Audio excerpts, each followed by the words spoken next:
I'm using very straightforward language in this short devotional series about the television time bomb.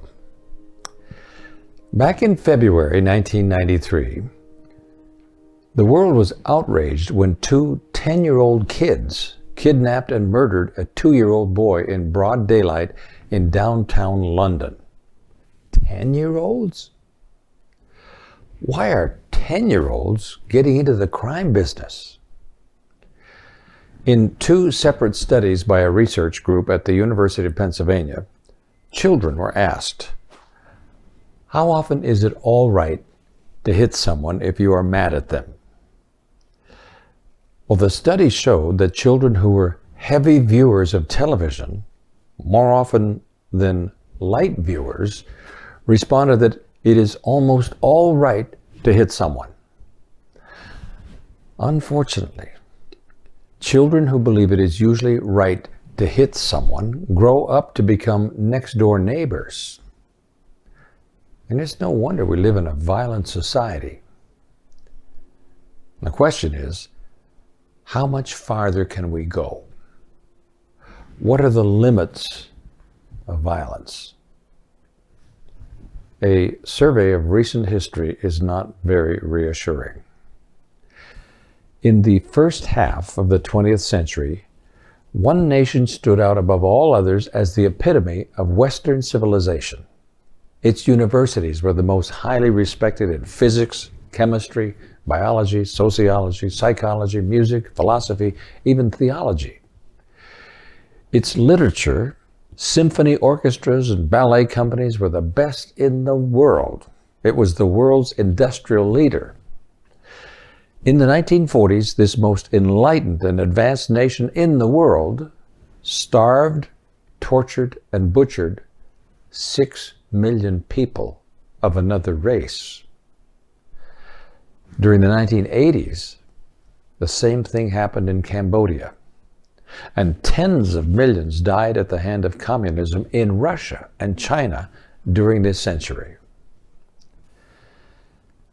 Most Westerners and North Americans probably think of the Holocaust in Nazi Germany as if it were something that happened on another planet. Surely, something like that could never happen again, could it? Consider the strength of the resurgent neo-Nazi movement in Germany today. There are millions of Germans who openly or secretly support the Nazi philosophy of hatred of foreigners. In 1990, this group was responsible for 375 acts of violence. The next year, there were 1,483 acts of violence. And in 1992, these right-wing extremists were responsible for 2,285 acts of violence and 17 deaths. The geometric progression of violence is somewhat similar to what happened with the budding Nazi movement in Germany back during the 1930s. Listen. Could it happen again? Yes. It's apparently happening in the former country of Yugoslavia, even as I speak. But could it happen here? In Canada, in the United States, in North America? Dr. Thomas RADECKI, a psychiatrist, stated back in 1985 that our country's sale of children's war toys was the most massive sale of war ideology to a generation of children in any modern democracy, exceeded only by Hitler's Germany. Consider this. At the time of the Holocausts in Germany and Cambodia, the citizens of those nations had not been programmed to accept violence as a casual way of life by years spent in front of the television set and by violent rock lyrics. Today they have. Could it be that, given the right conditions, a Holocaust is more likely today than ever before? Let's ask that question of Simon Wiesenthal, renowned for his ceaseless pursuit of Nazi war criminals. Wiesenthal often speaks to college audiences about his activities. He's often asked, could it happen again, even in the United States? His reply is, yes. All you need is a government program of hatred and a crisis. If it happened in a civilized nation like Germany, which was a cultural superpower, it can happen anywhere. He says, when I was a young man in the 1920s, our answer to Hitler was to laugh and make jokes. How could a man with such crazy ideas succeed? Crisis and hatred. Think of the crises of terrorist violence with the George Floyd tragedy here in America. World uprisings. Then couple that with the pandemic COVID-19 crisis. A fuse lit and burning in every country of the planet. The only thing that keeps many people from acting like monsters is the restraint of law. And remember, in Minneapolis and Portland and Washington, D.C. and other cities of the world, when the law isn't restraining people, they do act like monsters, don't they? The Bible predicts it. If the day should come in which violence against a certain minority group becomes politically correct, it could happen all over again. Consider the following experiment. The October 1983 issue of Psychology Today reports the results of a poll of more than 650 readers. The question, as posed in the July issue, was, if you could secretly push a button and thereby eliminate any person with no repercussions to yourself, would you push that button? 60% of the respondents said yes.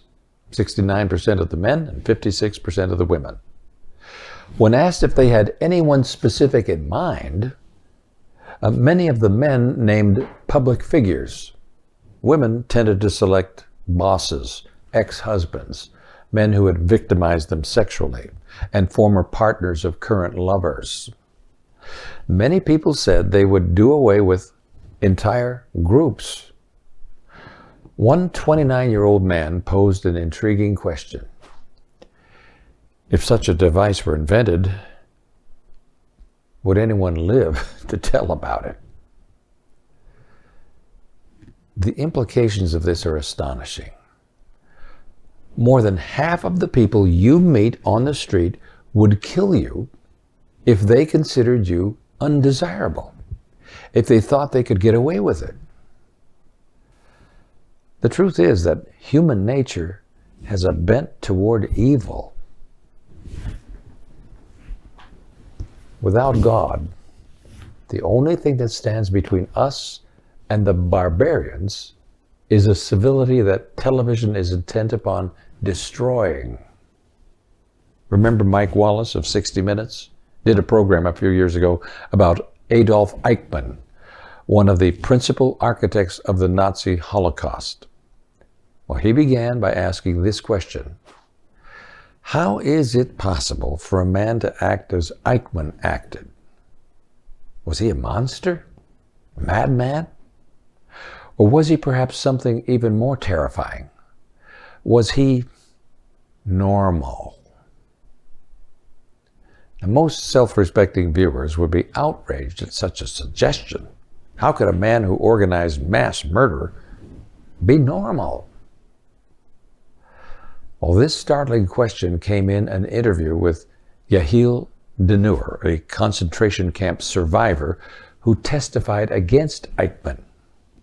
A film clip from Eichmann's 1961 trial showed Denur walking into the courtroom, stopping short, seeing Eichmann for the first time since the Nazi had sent him to Auschwitz 18 years earlier.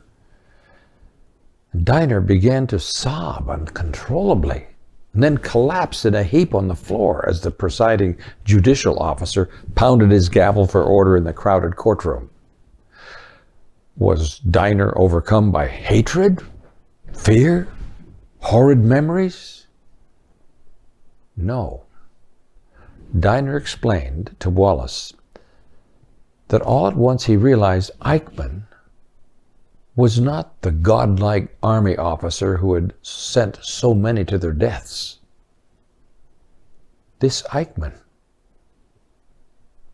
was an ordinary man. I was afraid about myself, said Diner. I saw that I am capable to do this. I am exactly like he.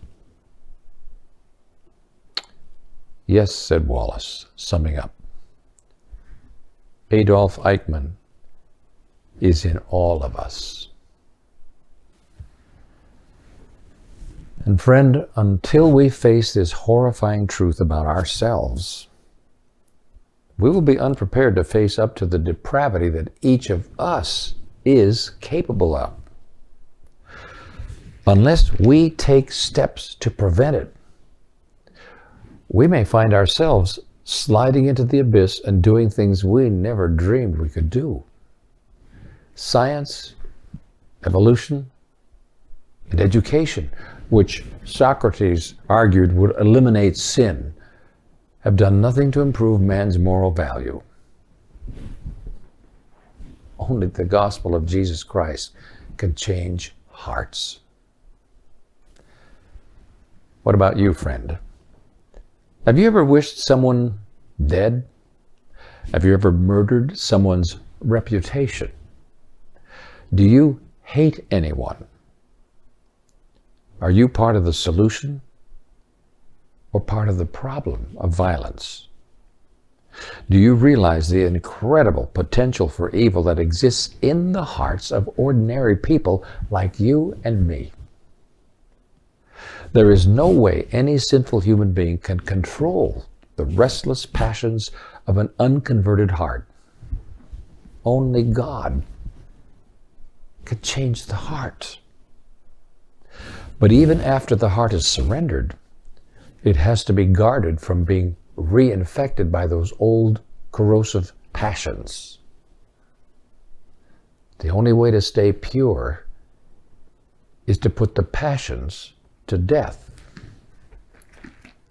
In Colossians chapter 3, verses 5 to 8, the Apostle Paul says, "Put to death whatever belongs to your earthly nature." And then he lists the passions he's talking about: sexual immorality, impurity, lust, evil desires, anger, rage, malice, slander, and filthy language. In other words, illicit sex and violence. But how is this possible? How do you put something to death? By starving it. Those self-destructive passions cannot thrive without nourishment. Christ said it was out of the heart that come evil thoughts, murder, adultery, Matthew 15:19. Individual acts of sin are merely symptoms of a deeper disease that festers within the heart. So we cannot afford to feed the disease. There is a fire within you. Never bring gasoline anywhere near it, because if you do, there will be an explosion and you will be in trouble. Whenever you read certain kinds of novels or watch certain programs or movies, you are feeding the sinful nature. When you read the movie advertisements or even some of the reporting, you are feeding the sinful nature. You're adding fuel to the flame. In the titillating, lust-evoking, seductive society we live in, the eyes must be controlled. That's why David says in Psalm 101, verse 3, "I will set no wicked thing before my eyes." He had learned this lesson. his lesson the hard way. In the incident with Bathsheba, David lost 4 children from complications that arose as a result of his sin. What a terrible price to pay for straying eyes. So he made a vow, I will set no wicked thing before my eyes. So, friend, don't feed the beast within you by watching violence and impurity on the television set. With God's help, you can starve those impure passions to death. When you come to something on television that violates your code of ethics, change the channel. And make sure you buy a good remote control that can take a lot of abuse, because you'll be changing the channel often. Better yet, use the off button. However, all of this is in vain if you haven't given your life to Christ. You can't starve the sin in your life unless Jesus Christ is in control and old things have become new. You must be born again. When that happens, Jesus will place in your heart a new desire for spiritual things so that you will love what you once hated and hate what you once loved.